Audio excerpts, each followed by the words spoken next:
എല്ലാവർക്കും നമസ്കാരം. ആദ്യം എല്ലാവരോടും ഒരു കാര്യം എന്ന് പറഞ്ഞോളട്ടെ. യൂട്യൂബിലെ ഒരു പുതിയ ഓപ്ഷൻ വന്നിട്ടുണ്ട്. കഥ ലൈക്ക് ചെയ്യുമ്പോൾ ഹൈപ്പ് എന്നൊരു ഓപ്ഷൻ വരുന്നത് കാണാൻ സാധിക്കും. ദയവായി എല്ലാവരും ആ ഹൈപ്പ് ബട്ടൺ കൂടി ഒന്ന് പ്രസ് ചെയ്ത് സപ്പോർട്ട് ചെയ്തേക്കണേ. നമ്മുടെ കഥ കൂടുതൽ ആളുകളിലേക്ക് എത്താൻ അത് സഹായിക്കും. അതുകൂടി എല്ലാവരും ഒന്ന് ശ്രദ്ധിച്ചേക്കണേ. Thank you. ഇനി കഥയിലേക്ക്.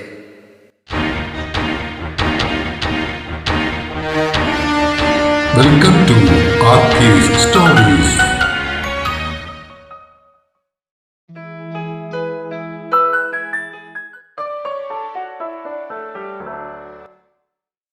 താളം ഭാഗം 27.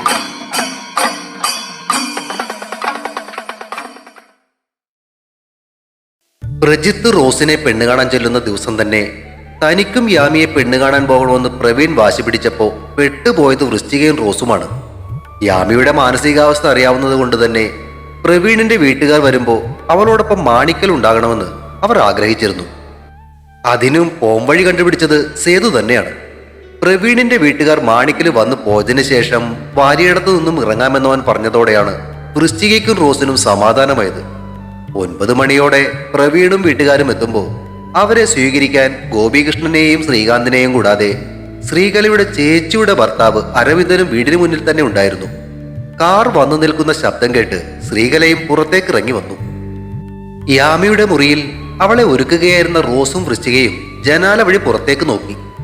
ഡ്രൈവിംഗ് സീറ്റിൽ നിന്നും പ്രദീപാണ് ആദ്യം ഇറങ്ങിയത്. അവന് പിന്നാലെ ഇറങ്ങിയ പ്രവീണിലായി റോസിന്റെയും വൃശ്ചികയുടെയും കണ്ണുകൾ. അവനൊരു മെറൂൺ കളർ ഷർട്ടും കസവിന്റെ മുണ്ടുമാണ് ധരിച്ചിരിക്കുന്നത്.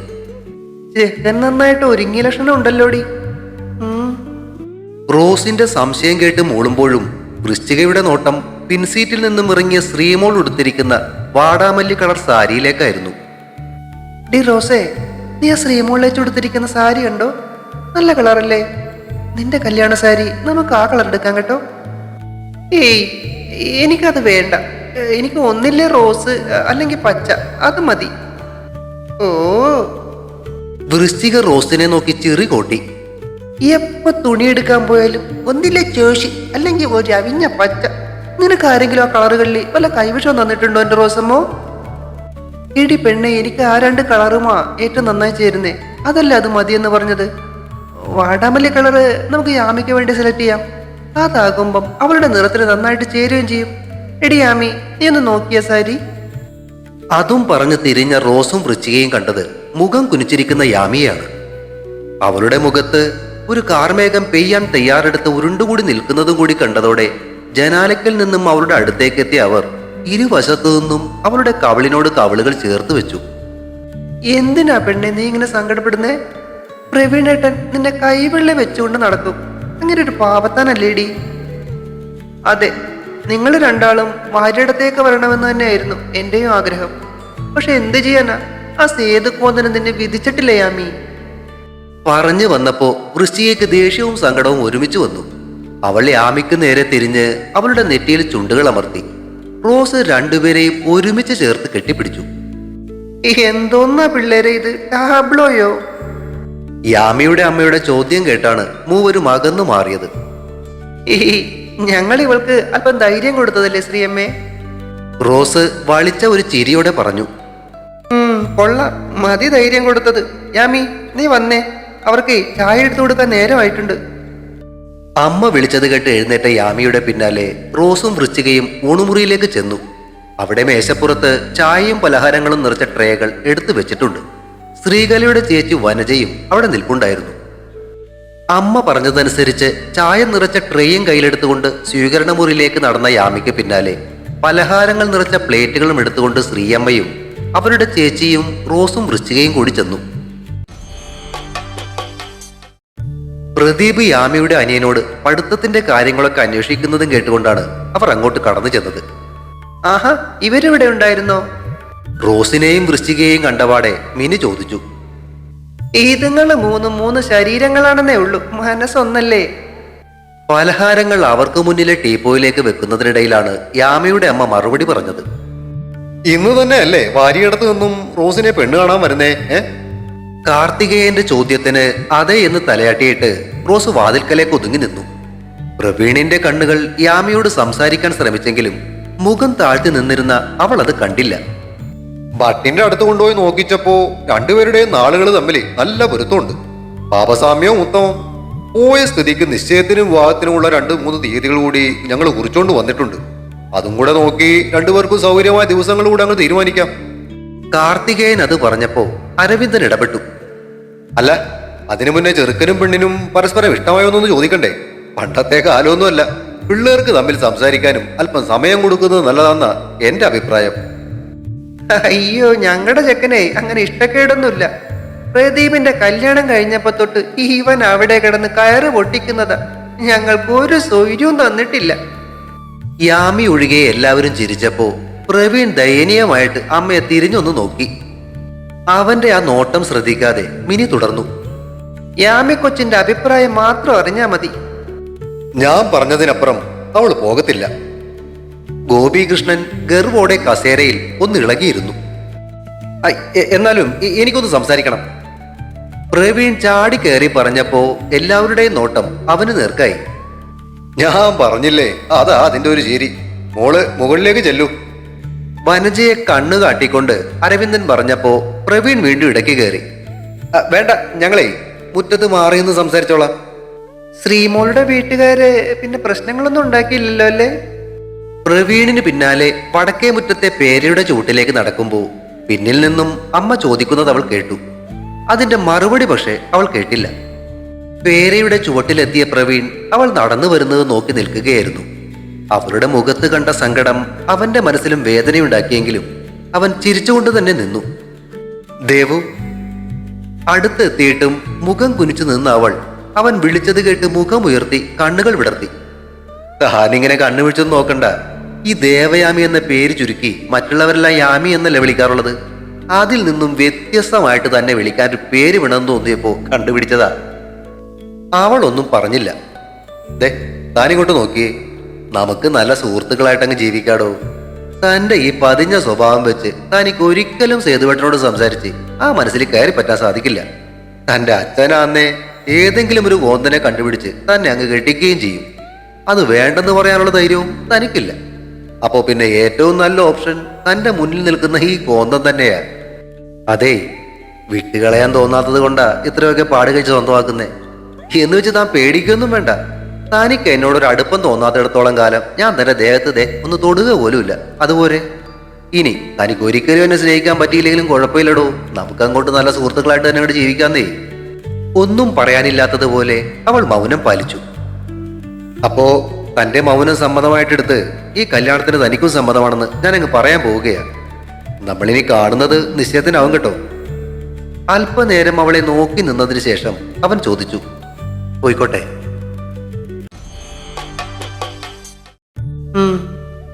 മുഖമുയർത്താതെ അവൾ തല കുലുക്കി. അല്പം നടന്നിട്ട് അവൻ തിരിഞ്ഞു നിന്നു. ഇന്ന് ദേവുട്ടി കുറെ കൂടി സുന്ദരിയായിട്ടുണ്ട് കേട്ടോ. മുഖമുയർത്താതെ തിരിഞ്ഞ അവളുടെ കണ്ണുകളിൽ നടന്നു പോകുന്ന അവന്റെ കാലടികളാണ് പതിഞ്ഞത്. നിശ്ചയത്തിനും കല്യാണത്തിനുമുള്ള തീയതികൾ കൂടി തീരുമാനിച്ചിട്ടാണ് പ്രവീണിന്റെ വീട്ടുകാർ ഇറങ്ങിയത്. അവർ ഇറങ്ങിയതും റോസ് യാമിയെയും കൂട്ടി വീട്ടിലേക്കോടി. വൃശ്ചിക വാരിയിടത്തേക്കും പോയി. അവർ ചെല്ലുമ്പോഴേക്കും റോസിന്റെ വീട്ടിൽ കുഞ്ഞമ്മയും ചാച്ചനും ജെസ്സിയും എത്തിയിട്ടുണ്ടായിരുന്നു.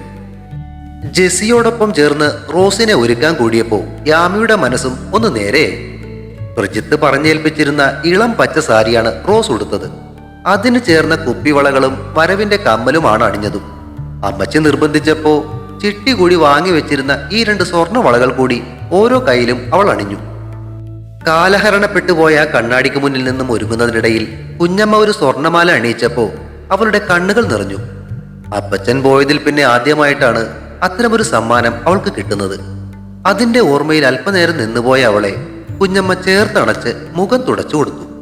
10 മണി ആയപ്പോഴേക്കും വാരിയിടത്തെ പ്രീമിയർ പത്മിനിയുടെ പരിചയമുള്ള ഹോൺ വേലിക്കൽ നിന്നും കേട്ടതോടെ റോസിന്റെ കണ്ണുകൾ വിടർന്നു. പുറത്തേക്ക് ഓടാൻ തുടങ്ങിയ അവളെ യാമിയാണ് ഒരു വിധത്തിൽ പിടിച്ചു നിർത്തിയത്. ഷോ, എടി പണ്ടാരമേ, നിന്നെ പെണ്ണ് കാണാൻ വന്നേക്കുന്നവരാ. അല്പം ഒന്ന് അടങ്ങി ഒതുങ്ങി നിൽക്ക്. ഓ. അതത്ര ഇഷ്ടപ്പെടാത്ത മട്ടിൽ അവൾ ജനാലയിൽ കൂടി മുഖമെത്തിച്ച് മുൻവശത്തേക്ക് നോക്കി. പറഞ്ഞുറപ്പിച്ചിരുന്നത് പോലെ ഇളം പച്ച ഷർട്ടിൽ പ്രജിത്തിനെ കണ്ടതും ചുണ്ടിൽ വിരിഞ്ഞ കുസൃതി ചിരി അവൾ ജെസ്സിയും യാമിയും കാണാതെ ഒതുക്കി. അപ്പോഴേക്കും വൃശ്ചിക ഓടി അകത്തേക്കെത്തി. ആഹാ, അവിടെയും പച്ച ഇവിടെയും പച്ച, കൊള്ള. രണ്ടും കൂടെ പറഞ്ഞൊപ്പിച്ചിട്ടതാണെന്നേ ആർക്കും തോന്നുകയേയില്ല. അതിന് മറുപടിയായി റോസിന്റെ കയ്യിലിരുന്ന ചീപ്പ് അവൾക്ക് നേരെ പറന്നു. ഇടി ചെറിയച്ഛനും അമ്മയും പിന്നെ ചെറിയമ്മാവനും ചെറിയമ്മായും മാത്രമേ ഉള്ളൂ കേട്ടോ. വൃശ്ചിക പറഞ്ഞത് കേട്ട് റോസ് തിരിഞ്ഞു നിന്നു. അയ്യോ, അപ്പൊ സേതുട്ടനും കാശ്യപ്പനും ഇല്ലെന്നേ. സേതുട്ടന്റെ കടയിലേക്ക് മെറ്റീരിയൽസ് എത്തിയിട്ടുണ്ട്. അവരത് ഇറക്കാൻ പോയേക്കുവാ. ഓ, നല്ല പണിയായിപ്പോയി. ഇന്ന് തന്നെ വേണമായിരുന്നു അതൊക്കെ വരാൻ. റോസ് പരിഭവിച്ചെങ്കിലും സേതുവിനെ കാണണ്ടല്ലോ എന്നുള്ള ആശ്വാസമായിരുന്നു യാമിക്ക്. ചായയും പലഹാരങ്ങളും എടുത്തുകൊണ്ട് എല്ലാവരും കൂടെ ജാഥയായി മുൻവശത്തെ മുറിയിലേക്ക് ചെന്നപ്പോ അവിടെ ശങ്കരന്മാരും ചാച്ചനും തമ്മിലുള്ള സംസാരം കരിമ്പനക്കാട്ടെ സ്വത്ത് ഭാഗം വെക്കലും അതിൽ അപ്പാപ്പൻ റോസിന് നീക്കിവെച്ചിട്ടുള്ള ഭാഗത്തെക്കുറിച്ചൊക്കെ ആയിരുന്നു. അതൊക്കെ എന്താന്ന് വെച്ചാ പിള്ളേരുടെ ഇഷ്ടം പോലെ അവരങ്ങ് ചെയ്തോട്ടെ. അതിലത്ര താല്പര്യമില്ലാത്ത മട്ടിലാണ് ശങ്കരന്മാരാർ അഭിപ്രായം പറഞ്ഞത്. കൗമുദി ആ സമയം റോസിനെ തന്നെ ശ്രദ്ധിക്കുകയായിരുന്നു. കുഞ്ഞുനാൾ മുതൽ തറവാട്ടിലെ മുറ്റത്ത് കണ്ടിട്ടുണ്ടെങ്കിലും മകന്റെ ഭാര്യയുടെ സ്ഥാനത്ത് അവർ ആദ്യമായി അവളെ വിലയിരുത്തുകയായിരുന്നു. ആ സാരിയിൽ സുന്ദരിയായി നിൽക്കുന്ന അവളെ ഒറ്റ നോട്ടത്തിൽ തന്നെ അവർക്ക് ബോധിക്കുകയും ചെയ്തു. ഇങ്ങനെ ഒരു കല്യാണത്തെക്കുറിച്ച് പറയുമ്പോ പള്ളിയിലെ അച്ഛനും മറ്റും എന്തെങ്കിലും തടസ്സം പറയാൻ സാധ്യതയുണ്ടോ? ശങ്കരന്മാരാർക്ക് അറിയേണ്ടത് അതായിരുന്നു. അതിപ്പോ കല്യാണത്തിന് പള്ളിയിൽ നിന്നും അനുമതിയൊന്നും കിട്ടത്തില്ല, അതേ ഉള്ളൂ. ട്രീസാമ പറഞ്ഞു. അത് സാരമാക്കണ്ട, നമുക്ക് ഏതേലും ഓഡിറ്റോറിയത്തിൽ വെച്ച് നടത്താം. ഇവിടെ പന്തലിടാനുള്ള സൗകര്യം ഇല്ലാത്തത് കൊണ്ട് പറഞ്ഞതാ. ശങ്കരന്മാരാരുടെ അഭിപ്രായത്തിന് അത് മതിയെന്ന മട്ടിൽ തലയാട്ടുമ്പോഴാണ് മുൻവശത്തെ റോഡിൽ മറ്റൊരു കാർ വന്നു നിൽക്കുന്നത് ട്രീസാമ കാണുന്നത്. കാറിൽ നിന്നും ഇറങ്ങി വരുന്ന സേവിച്ചനെയും അവന്റെ കൂടെ പരിചയമില്ലാത്ത രണ്ടുപേരെയും കണ്ടതോടെ അവരുടെ മുഖം ചുളിഞ്ഞു. ആ സമയം അവരെ കണ്ട് എഴുന്നേൽക്കുന്ന പ്രജിത്തിന്റെ കണ്ണുകളിൽ തെളിഞ്ഞ ഭയം റോസിന്റെ മനസ്സിലേക്കും പടർന്നു കയറി. സേവിച്ചൻ പടികൾ കയറി വരാന്തയും കടന്ന് അകത്തേക്ക് കയറി വന്നപ്പോ കൂടെ ഉണ്ടായിരുന്നവർ വരാന്തയിൽ തന്നെ നിന്നതേയുള്ളൂ. അവനെ കണ്ട് എഴുന്നേറ്റ പ്രജിത്തിന്റെ അടുത്തേക്ക് തന്നെയാണ് സേവിച്ചൻ ആദ്യം ചെന്നതും. ഡാ, നിന്നോട് ഞാൻ മലയാളത്തിലല്ല എന്ന് പറഞ്ഞത്, ഇനി മേലാൽ ഇവളോടൊപ്പം കാണരുതെന്ന്. ആ ഭീഷണിക്ക് മുന്നിൽ പ്രജിത്ത് പകച്ചു നിന്നപ്പോ ദേഷ്യത്താൽ ചുവന്ന മുഖത്തോടെ ട്രീസാമ സേവിച്ചന്റെ മുന്നിലേക്ക് കയറി. സേവിച്ച, നീ എന്തോന്നായി പറയുന്നേ? ഇവര് നമ്മുടെ റോസാമ്മയെ പെണ്ണ് കാണുമെന്നവരാ. അയ്യോടാ, അത് ഞാൻ അറിഞ്ഞില്ല. ഭാര്യയടുത്ത് നിന്നും വന്നവർക്ക് നേരെ അവൻ പുച്ഛത്തോടെ ഒന്ന് നോക്കി. എന്നാലേ നിങ്ങളോടും കൂടെയാ പറയുന്നേ, കണ്ടവന്മാർക്കൊക്കെ കൊടുക്കാൻ കരിമ്പനക്കാട്ട് പെണ്ണില്ല. ശങ്കരന്മാരാർ ഈർഷ്യ നിറഞ്ഞ മുഖത്തോടെ എഴുന്നേറ്റ് അവനെ നോക്കി. നിങ്ങൾ ആരാ മനസ്സിലായില്ലല്ലോ. ഡോ കിളവ, ഞാൻ ആരാണെന്ന് തന്നെ മനസ്സിലാകാൻ നിന്നാലേ താൻ രണ്ടു കാലം നടന്ന് വീട്ടിൽ പോകത്തില്ല. മര്യാദക്ക് ചെക്കനെ വിളിച്ചോണ്ട് ഇവിടുന്ന് ഇറങ്ങിക്കോ. ഞാനേ ഇവളുടെ അപ്പച്ചന്റെ ജ്യേഷ്ഠന്റെ മകനാ സേവിച്ചൻ. ഇവരുടെ കാര്യത്തിൽ ഇടപെടാൻ എനിക്ക് അർഹതയും അവകാശവും ഉണ്ട്. ഇറങ്ങിപ്പോടാ എന്റെ വീട്ടിൽ നിന്ന്. ട്രീസാമ്മ അവന്റെ മുന്നിൽ കയറി നിന്ന് പുറത്തേക്ക് വിരൽ ചൂണ്ടി അലറി. സേവിച്ചൻ ആ അലർച്ചയെ നിസ്സാരമാക്കിക്കൊണ്ട് ചിരിച്ചു. നിങ്ങളൊന്ന് ചുമ്മാതിരി കുഞ്ഞമ്മേ, ഇവിടെ ആണുങ്ങളുണ്ട് ഇടപെടാൻ. അത്രയും ആയപ്പോഴേക്കും ജോണും സ്റ്റെല്ലയും എഴുന്നേറ്റു. അപ്രതീക്ഷിതമായി നടന്ന കാര്യങ്ങൾ കണ്ട് വൃശ്ചികയും യാമിയും ജെസിയും ഭയന്ന് നിന്നപ്പോ റോസിന്റെ കണ്ണുകൾ ദേഷ്യത്താൽ കത്തി. ഡാ സേവിച്ച, നീ വെറുതെ പ്രശ്നം ഉണ്ടാക്കാതെ പോകാൻ നോക്കിയേ. അതും പറഞ്ഞ് സേവിച്ചനെ പിടിച്ചു മാറ്റാൻ ശ്രമിച്ച ജോണിനെ അവൻ തള്ളി മാറ്റി. അയാൾ താഴേക്ക് വീഴുന്നത് കണ്ട് കൗമുദിയുടെ മുഖം ഭയത്താൽ വിളറിപ്പോയി. അവർ എഴുന്നേറ്റ് പ്രജിത്തിനോട് ചേർന്ന് നിന്നു. അമ്മച്ചിയെ കടന്ന് റോസ് ചീറിക്കൊണ്ട് സേവിച്ചന്റെ അടുത്തേക്ക് ചെന്നു. സേവിച്ചായ, നിങ്ങൾ എന്തൊക്കെ കോപ്രായം കട്ടിയാലും ഞാൻ ഈ പ്രജിത്തേട്ടനെ കെട്ടു. അത് നിങ്ങളുടെ കൂടെ നടക്കുന്ന മറ്റേ കോന്തനും കൂടി ഒന്ന് പറഞ്ഞേക്കൂ. നാവാടല്ലേടി. സേവിച്ചൻ മുരണ്ടുകൊണ്ട് അവളുടെ കയ്യിൽ കയറിപ്പിടിച്ച് തിരിച്ചു. വേദന കൊണ്ട് അവളുടെ കണ്ണുകൾ നിറഞ്ഞൊഴുകുന്നത് കണ്ടപ്പോ പ്രജിത്ത് മുന്നോട്ട് ചെന്ന് ശക്തിയോടെ സേവിച്ചനെ തള്ളി മാറ്റി. പിന്നോട്ടൊരു ചുവട് നീങ്ങിപ്പോയ സേവിച്ചൻ മീശയുടെ തുമ്പ് കടിച്ചു പിടിച്ചുകൊണ്ട് അവനെ നോക്കി ചിരിച്ചു. ആഹാ, കൊള്ളാലോ. അപ്പൊ നിനക്ക് കുശീരൊക്കെ ഉണ്ട്. ഞാൻ കരുതി നീ വെറും ഒരു മോഴയാന്ന്. ആ പിടിവലിക്കിടയിൽ അടിതെറ്റിപ്പോയ റോസിനെ ട്രീസാമ്മ വീഴാതെ താങ്ങി. ദേ, മര്യാദക്ക് ഇവിടെ നിന്ന് ഇറങ്ങിപ്പോകുന്നതാ നിങ്ങൾക്ക് നല്ലത്, ഇല്ല ഞങ്ങൾ പോലീസിനെ വിളിക്കും. പ്രജിത്തിന്റെ താക്കീത് കേട്ട സേവിച്ചൻ തിരിഞ്ഞു വരാന്തയിൽ നിന്നിരുന്നവരെ നോക്കി. ആ നോട്ടത്തിന്റെ അർത്ഥം ഗ്രഹിച്ചതുപോലെ അവർ അകത്തേക്ക് കയറി വന്നു.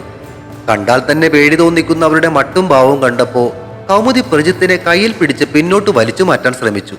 അമ്മയുടെ കൈ കുടഞ്ഞെറിഞ്ഞ് മുന്നോട്ട് കയറി ചെന്ന അവന്റെ നെഞ്ചിൽ സേവിച്ചൻ കാലുയർത്തി തൊഴിച്ചു.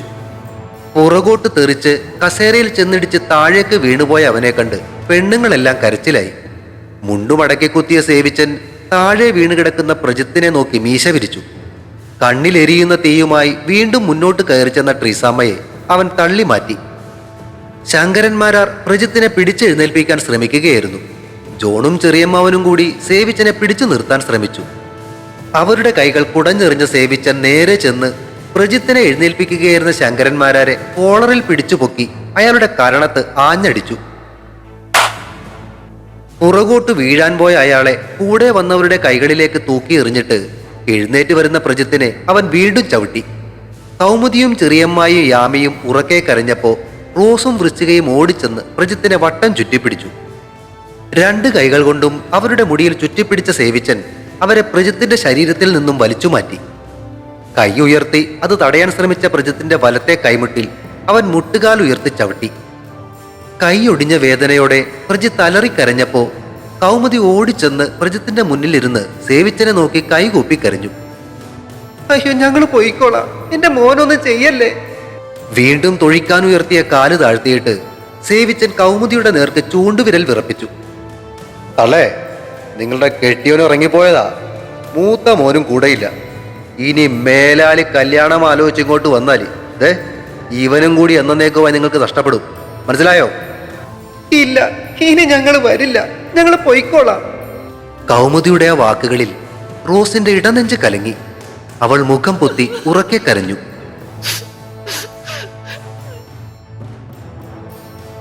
കലങ്ങിച്ചുവന്ന കണ്ണുകൾ പെയ്യാൻ അനുവദിക്കാതെ നിന്നുകൊണ്ട് ട്രീസാമ്മ അവളെ ചേർത്തു പിടിച്ചു. വാടാ. ശങ്കരന്മാരാരെയും ചെറിയമ്മാവനെയും ജോൺ ചാച്ചനെയും പിടിച്ചു നിർത്തിയിരുന്ന കൂട്ടാളികളെ വിളിച്ചും കൊണ്ട് സേവിച്ചൻ പടികൾ ഇറങ്ങി. സേവിച്ചന്റെ കാർ അകന്നു പോയപ്പോ റോസ് കരഞ്ഞുകൊണ്ട് പ്രജിത്തിന്റെ അടുത്തേക്ക് ചെന്നു. അവൻ താഴെ കിടന്ന് വേദന കൊണ്ട് ഞരങ്ങുകയായിരുന്നു. സേവിച്ചൻ ചവിട്ടി ഒടിച്ച കൈ നീര് വെച്ച് വീർത്തിട്ടുമുണ്ട്. മോളെ, കൗമുദി കൈ കൂപ്പിക്കൊണ്ട് റോസിനെ തടഞ്ഞു.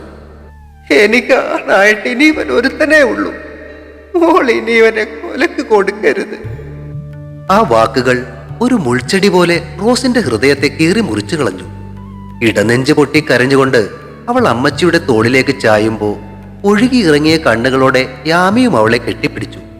അവരുടെ ആ സങ്കടം കണ്ടു നിൽക്കാനാവാതെ ജെസിയും കണ്ണുകൾ തുടച്ചു. അമ്മ ഇതെന്ത് വർത്താനായി പറയുന്നേ? അവൾ എന്ത് ചെയ്തെന്നാ? വൃശ്ചിക വീറോടെ അമ്മയെ തിരുത്താൻ ശ്രമിച്ചു. നീ മിണ്ടരുത്. അവർ അവൾക്ക് നേരെ ശബ്ദമുയർത്തി.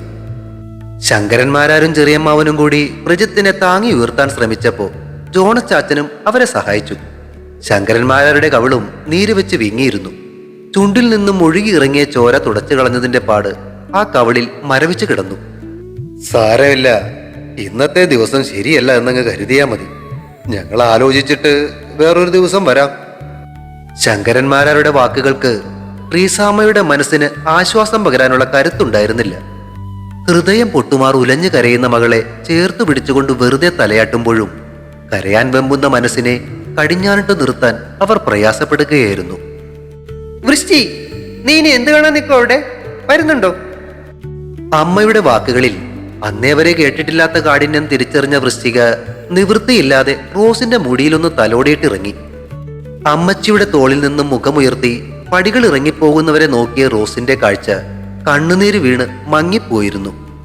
ആ മങ്ങിയ കാഴ്ചയിലും തിരിഞ്ഞു നോക്കാതെ നടന്നു പോകുന്ന ഒരുവന്റെ രൂപം പതിഞ്ഞ് ഹൃദയം ഉറക്കെ കരഞ്ഞു. അപ്പോഴവളുടെ ഹൃദയത്തിൽ നിന്നും പൊടിഞ്ഞ ചോരയ്ക്കും വേലിക്കരികിലെ റോസിനും ഒരേ ചുവപ്പായിരുന്നു. ഭാര്യയിടത്തെ കാറിനടുത്തേക്ക് ഓടാൻ ശ്രമിച്ച അവളെ അമ്മച്ചി ബലമായി പിടിച്ചു നിർത്തി. കാറിലേക്ക് കയറുന്ന പ്രജിത്തിന് നേരെ കൈ ചൂണ്ടിക്കരഞ്ഞ അവളെ യാമിയും ജെസിയും ആശ്വസിപ്പിക്കാൻ ശ്രമിച്ചെങ്കിലും വാടിപ്പോയൊരു മുല്ലവള്ളി പോലെ അവൾ താഴേക്ക് കുഴഞ്ഞു വീണു. തുടരും. താളം അടുത്ത ഭാഗം ഉടൻ പ്രതീക്ഷിക്കുക. സബ്സ്ക്രൈബ് ചെയ്യാത്തവരുണ്ടെങ്കിൽ ദയവായി സബ്സ്ക്രൈബ് ചെയ്ത് സപ്പോർട്ട് ചെയ്യണേ. കഥയ്ക്ക് അഭിപ്രായങ്ങളും ലൈക്കുകളും നൽകുന്നതിനൊപ്പം ലൈക്ക് കൂടി നൽകി ഒന്ന് സപ്പോർട്ട് ചെയ്തേക്കണേ. കൂടാതെ കഥയുടെ ലിങ്ക് പരിചയക്കാർക്കൊക്കെ ഒന്ന് ഷെയർ ചെയ്തും കൂടി കൊടുത്തേക്കണേ. Thank U.